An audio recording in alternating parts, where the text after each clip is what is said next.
Gusto na raw simulan agad ng China ang bilateral talks sa Pilipinas kahit hindi pa tapos ang arbitration kaugnay sa agawan ng teritoryo sa West Philippine Sea.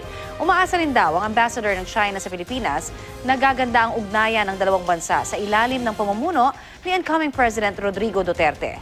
Balitang hatid ni Mark Zambrano.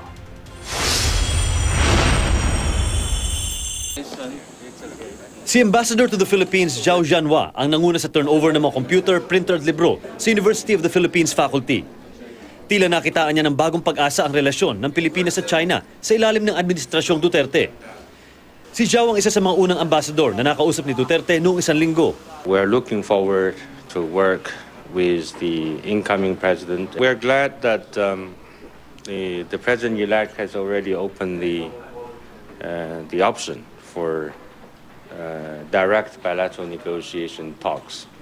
And we welcome that. Ang tinutukoy ni Zhao ay ang isyu sa agawan ng teritoryo sa West Philippine Sea ng Pilipinas at China. Dati na itong idinadaan sa one-on-one talks sa China. Pero dahil maliit na bansa lamang ang Pilipinas at mahina ang sandatahang lakas, hindi nito nahikayat na wala munang galawan habang di pa nare-resolba kung sino ang may-ari ng South China Sea. At sa kabilangan ng ilang taong pakipag-usap, lumawak pa ang mga bahurang hawak ng China na nakontrol, maging ang Baho de Masinloc o Scarborough Shoal. Kaya noong isang taon, nagreklamo ang Aquino administration sa United Nations Arbitral Tribunal. Kinwestiyon kung talagang may karapatan ng China na angkinin ang buong South China Sea. Ngayon ang China, tila tumetsyempo na sa pagpasok ng bagong Duterte administration. Ayon kay Ambassador Zhao, mas magandang simulan agad ang bilateral talks. 10,000 years are too long. Seize the moment, seize the hour. I will say 2 years are too long. Seize the moment. Kinumpirma rin ni Zhao na kasama sa mga napag-usapan nila ni Duterte ang problema ng mga Pilipinong nangingisda sa Baho de Masinloc.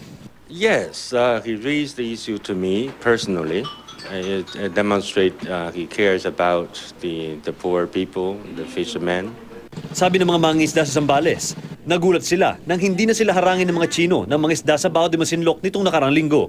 And I would like to thank China for understanding the plight of the Filipino. Salamat po.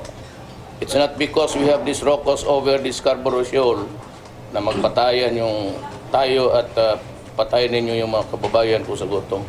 Mark Zambrano, GMA News.